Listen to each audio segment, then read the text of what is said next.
दोस्तों, आप सभी ने ताजमहल के बारे में कई ऐसे बातें सुनी या पढ़ी होंगी जो कि पब्लिक डोमेन में काफी आसानी से उपलब्ध है। लेकिन आज हम ताजमहल के कुछ ऐसे रहस्यों के बारे में जानेंगे जो कि पब्लिक डोमेन में उपलब्ध तो है, लेकिन इसके बारे में हम में से ज्यादातर लोग जानते ही नहीं। इस यूट्यूब चैनल पर एक बार फिर आपका स्वागत है। दोस्तों, आज हम जानेंगे ताजमहल के 17 ऐसे रहस्यों के बारे में जिन्हें जानकर आप भी चौंक जाएंगे। लाखों लोग हर साल ताजमहल को देखने आते हैं और उसके साथ ही कई अनोखी यादें अपने साथ लेकर जाते हैं। लेकिन जिस रास्ते वे ताजमहल के अंदर प्रवेश करते हैं, असल में वो पिछला दरवाजा है और इसके बारे में अधिकतर लोगों को कोई जानकारी नहीं है। असल में ताजमहल का शाही दरवाजा बिल्कुल इसके पीछे है। जब ताजमहल बनकर तैयार हो चुका था, तब राजा और उनके सारे मेहमान नाव के सहारे नदी पार किया करते थे और महल के नीचे एक चबूतरा बनाई गई थी जिससे कि नाव से उतरकर सीधे महल में प्रवेश कर जाते थे। समय के साथ ही वो चबूतरा पूरी तरह से लुप्त हो गई। इस नदी को ही वे मुख्य रास्ते के तौर पर इस्तेमाल किया करते थे, जो कि समय के साथ बदल दी गई।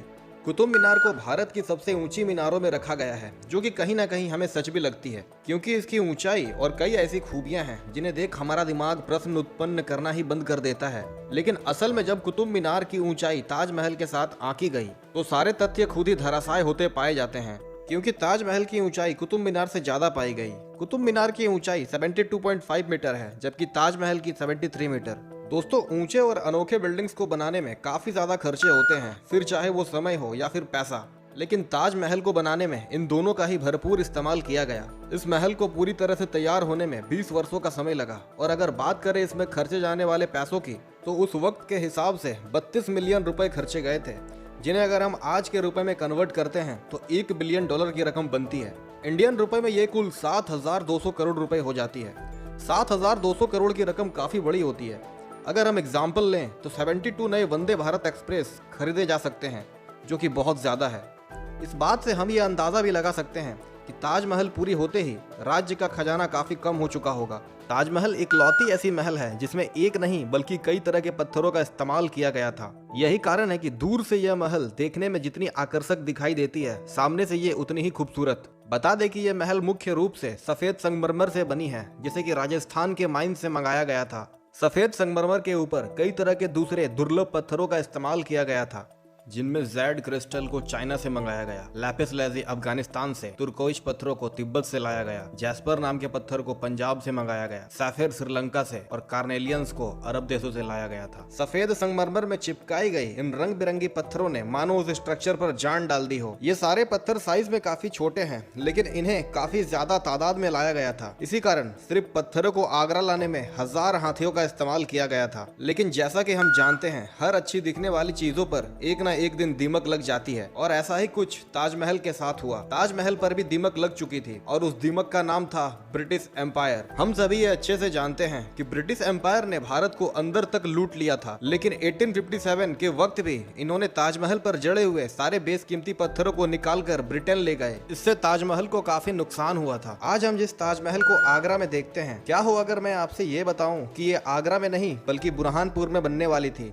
जो कि महाराष्ट्र के अंदर स्थित है। जी हाँ, इसे लेकर राजा ने सारी प्लानिंग भी कर ली थी, यहाँ तक कि एक स्पॉट को भी चुन लिया गया था। बुरहानपुर में इस महल को बनाने की सबसे बड़ी वजह मुमताज के मरने की थी, क्योंकि मुमताज ने अपनी आखिरी सांसें बुरहानपुर में ही ली थी। लेकिन जब सारे आंकड़ों को जोड़ा गया, तब उन्हें यह मालूम चला कि सफेद पत्थर इस इलाके में दूर दूर तक नहीं है और राजस्थान से महाराष्ट्र की दूरी काफी ज्यादा होने के कारण पत्थरों की ढुलाई नहीं की जा सकती। इसी कारण पूरे प्लान को चेंज करते हुए ताजमहल को आगरा में बनाया गया। दोस्तों, मुमताज जिसके याद में ताजमहल बनाई गई थी, उनकी मौत ताजमहल के बनने से 20 साल पहले ही हो गई थी। इसी कारण मुमताज को सबसे पहले बुरहानपुर की धरती पर दफनाया गया था। फिर वक्त बीतने के साथ जैसे जैसे ताजमहल के निर्माण कार्य शुरू की गई, शाहजहां आगरा में ही रहने लगे और फिर एक दिन शाहजहां ने मुमताज की कब्र बुरहानपुर से निकलवा कर ताजमहल के बागीचे में दफना दिया। उस वक्त ताजमहल आधी बनकर तैयार हो चुकी थी। जैसे जैसे वक्त बीते, ताजमहल पूरी तरह से बनकर तैयार हो गई। महल पूरी तरह बन जाने के बाद शाहजहां ने अपनी बीबी मुमताज की कब्र को फिर से निकलवाया और उसे ताजमहल के बेसमेंट में दफनाया। मुमताज को पूरे 3 बार दफनाया गया और ये भी अपने आप में एक अनोखी बात थी।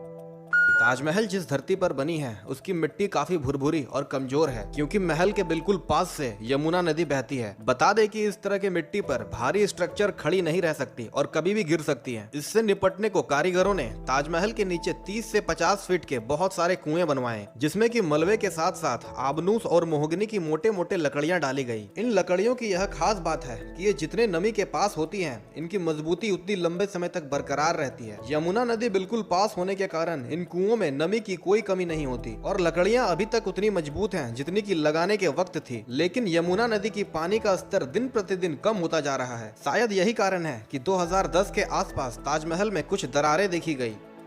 अगर मैं आपसे ये कहूं कि ताजमहल की चारों मीनारें बिल्कुल सीधी नहीं हैं, तो क्या आप मुझ पर यकीन करेंगे? शायद नहीं करेंगे, क्योंकि कोई भी बिल्डिंग स्ट्रक्चर 90 डिग्री पर ही खड़ी की जा सकती है ताकि वो गिरे ना। लेकिन ताजमहल की चारों मीनारें गुंबद से बाहर की ओर कुछ डिग्री झुकी है। बता दे कि ये कोई इंसानी गलती या डिफेक्ट नहीं है, बल्कि इसे सोची समझी रणनीति के तहत जानबूझकर किया गया है, ताकि अगर कभी भूकंप आए तो कंपन से चारों मीनारें बाहर की ओर गिर जाएं और महल को किसी भी प्रकार का नुकसान ना हो।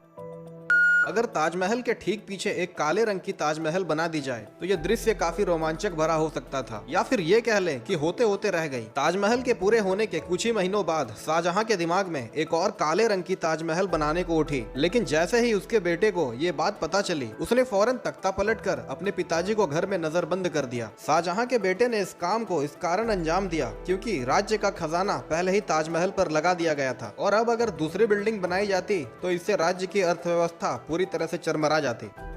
जिस जगह पर मुमताज को दफनाया गया, बिल्कुल ठीक उसके ऊपर सीलिंग पर एक छेद है। ऐसा कहा जाता है कि कारीगरों को इस बात का भनक लग चुका था कि महल पूरी बन जाने के बाद राजा उनके हाथ कटवा देने वाले हैं। इस कारण गुस्से में एक कारीगर ने एक छोटी छेद छोड़ दी ताकि अंदर से ये पूरी तरह उस प्रकार ना लगे जैसा कि राजा चाहते थे।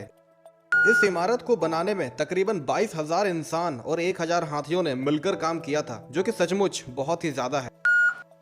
ताजमहल की एक कॉपी 2008 में बांग्लादेश ने भी बनवाई है। इसे वहां के फिल्म से जुड़े कलाकारों ने बनवाया है, जिसमें तकरीबन $56 मिलियन की खर्च आई थी। कलाकारी तो काफी अच्छी की गई, लेकिन ये ताजमहल के मुकाबले काफी छोटी है और बहुत सारे ऐसे मापदंड हैं जिन्हें देखते ही आपको आभास हो जाएगा कि पुराने कलाकारों के मुकाबले नए कहीं नहीं टिकते। कारगिल युद्ध और वर्ल्ड वार 2 के दौरान ताजमहल के गुंबद को बांसों से ढक दिया गया था ताकि पाकिस्तानी फाइटर प्लेन्स के आंखों में धूल झोंका जा सके, वरना इंटेलिजेंस रिपोर्ट इस बात की ओर इशारा कर रही थी कि पाकिस्तान ताजमहल को निशाना बना सकता है। ताजमहल के 500 मीटर के दूरी तक सभी ईंधन से चलने वाली गाड़ियों को ले जाना मना है, क्योंकि पॉल्यूशन के कारण सफेद मार्बल्स धीरे धीरे पीले पड़ते जा रहे हैं। अगर किसी इंसान को महल के पास मोटर गाड़ी लेकर जानी है तो शर्ते वो एक इलेक्ट्रिक व्हीकल होनी चाहिए। ये गाइडलाइन सरकार के द्वारा जारी की गई है। ताजमहल को पूरी तरह से बनने में 20 वर्षों का समय लग गया था। इतने समय में एक नवजात शिशु जवानी की ओर बढ़ जाता है। हर साल तकरीबन 8 मिलियन यानी 80 लाख लोग इस महल को देखने आते हैं, और आए भी क्यों ना, इसे दुनिया के 7वें अजूबों में शामिल जो किया गया। तो दोस्तों, आज के लिए इतना ही। आने वाले वक्त में ऐसा ही इंटरेस्टिंग और मिस्टीरियस वीडियोस देखने के लिए वीडियो को लाइक करें, लाल वाले सब्सक्राइब बटन को दबाएं, साथ ही साथ बेल आइकन को ऑल पर सेट कर लें। Thank you.